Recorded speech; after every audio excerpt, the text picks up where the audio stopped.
Welcome back to the Pain-Free Tribe. I'm Lucy Roberts. In this video, we're looking at why stretching is one of the main top 3 things you must do if you have sciatica and lower back pain. We're looking at why stretching is important, what happens in the body's tissues while you're stretching, and we're looking at the areas of the body that you need to concentrate on specifically in stretching when you have sciatica and lower back pain. And we're looking at how to stretch.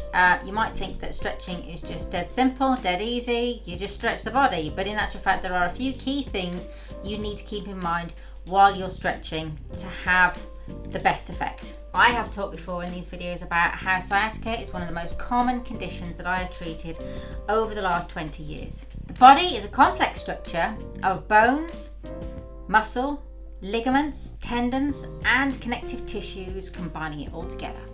So if we look at the human body and the human structure, we start with the bones. The bones are basically the scaffolding which gives you your shape and gives you a stick-like structure and a framework that we work on.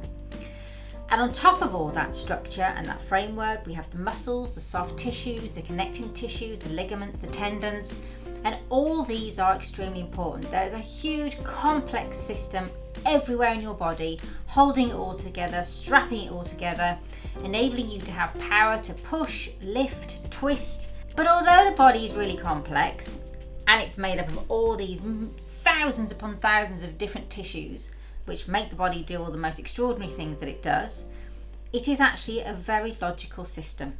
If you think of the body as a string puppet, to put it in very, very simple terms, and all these strings are connecting all the different body parts together, and suddenly we decide we're going to put a knot in the one top right hand corner by the shoulder, say, then as soon as we do that, the rest of the puppet twists and goes out of shape, completely loses its form. And in a similar way, our bodies are no different. If we have a tight muscle on one side of our bodies, then the other side of the body is going to have to compensate, work differently, and different parts of that body and different types of muscles in that second part is going to work slightly differently because it's off kilter. But with us it's less obvious to see because of course everything is happening inside and we're covered by all our tissue and fat and everything else, and it's much more difficult to actually see everything that's out of balance inside our bodies. But in simple terms, if we have a tight muscle in the lower back, that then is going to affect the glutes, which is going to affect the hips, which is going to affect the hamstrings, the quads, and everything as a domino effect down the legs. Because you've got one side which is tight, and everything else then is trying to balance and compensate, and it travels all the way down the body. Similarly, it can be from the feet upwards. If you've ever noticed and looked at your shoes, and maybe you've seen that the one shoe, the heel is wearing down on the outside or the inside much worse than the other shoe, that means that your feet are actually out of alignment, and the way that you're walking means that you're not balanced, and you're going to have a knock-on effect of imbalance going up the leg from the calves to the knees to the hips. So it can be resonating from either side. So it's no surprise to think that the most important thing we can do is keep ourselves flexible and bouncy, and so that our muscles can flex and adapt to whatever changes are going on. As soon as we start to tighten up, as soon as we start to dry out, which is what happens when we get older, dehydrate, and we work our dominant side more and more and more as we go, and repetitive different things that we do, things start to shorten and tighten, and this is where problems happen. So let's look at what happens when we're not nice and flexible and bouncy, and this happens as we get older. When we're young, all our muscles and all our tissue is really hydrated and bouncy and succulent like young meat. And as we get older, everything starts to tighten and restrictions happen. If we're not staying flexible, the tightness will start to restrict movement in our bodies, and that restriction eventually starts to pinch the nerves, and that can be excruciatingly painful. In particular, the sciatic nerve, which travels from the base of your spine all the way down to your ankles.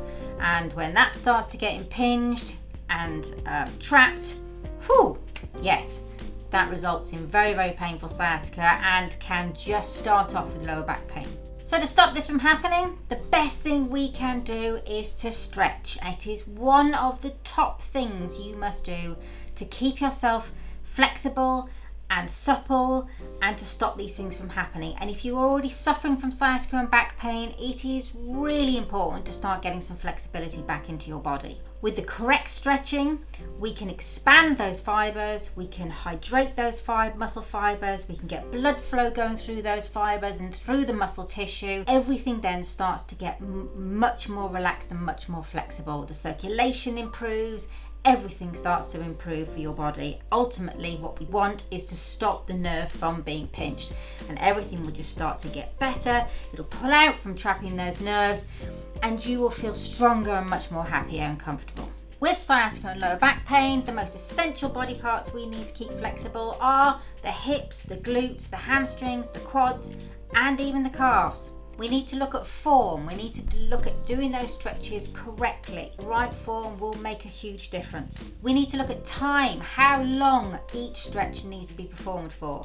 If you are too quick, the stretch will not be comprehensive enough, and we need to get maximum blood flow and flexibility into those body parts, and that can only be done by concentrating on breathing and giving that stretch time. If you are interested in a comprehensive free guide on how to stretch these areas properly, then please check out our video here. So at the end of the day, when we look at stretching and the body, all we need to do is think about people who do yoga or have done yoga for most of their lives or practice it regularly. And I have met some extraordinary people who have built yoga into their daily lives. These people have been in their 70s, 80s, 90s, and they are running around like spring chickens. Obviously, there's a common denominator here, and the thing is that they've kept their body so unbelievably flexible that all the blood flow is flowing well, there's no blockages, everything is flexible, everything is stretchy, and they just have the best quality of life because of it. Now, I'm not suggesting that everybody needs to become a yoga fanatic, but I am suggesting that stretching should become a weekly, daily part of your life for you to have optimum health. Stretching has many, many benefits, not just keeping your body from having sciatica and back pain. Stretching will literally help your gut health, it will help your immunity. The benefits go on and on and on, from circulatory to your lymphatic system to your whole health. But let's get back to sciatica. If you are suffering from sciatica at the moment or lower back pain, please check out the link below for our free guide on sleeping with sciatica and lower back pain. It is a free guide, it just has some helpful tips and hacks in there. It works for a lot of people, and if you are interested in it and you look at it, please don't be put off by if the first night you sleep and the things that we've suggested aren't working, because sometimes it will take your body time to adjust and to settle into a new routine. But ultimately, it's all about support. And if you are suffering from sciatica and lower back pain, please check out the link to our book below, The Simple Steps to Stop Sciatica and Back Pain. This is a really easy to read, very quick guide. It gets straight to the nitty-gritty of sciatica, shows you why you could be having sciatica, things to do of how to get rid of sciatica, and ultimately it's your one-stop guide. Check it out, guys. It really may be the thing that turns the corner for you. Please subscribe. We will be covering lots of different conditions, very common issues on how to stay healthy for a long and pain-free life. We are here to make sure you stay healthy and not needing to visit doctors and have medical intervention. That's it for today. If you have liked the information that we're bringing you in this video, please subscribe, please like the video. It helps our channel enormously. We're fairly new. Stay healthy, pain-free, and we will see you next time.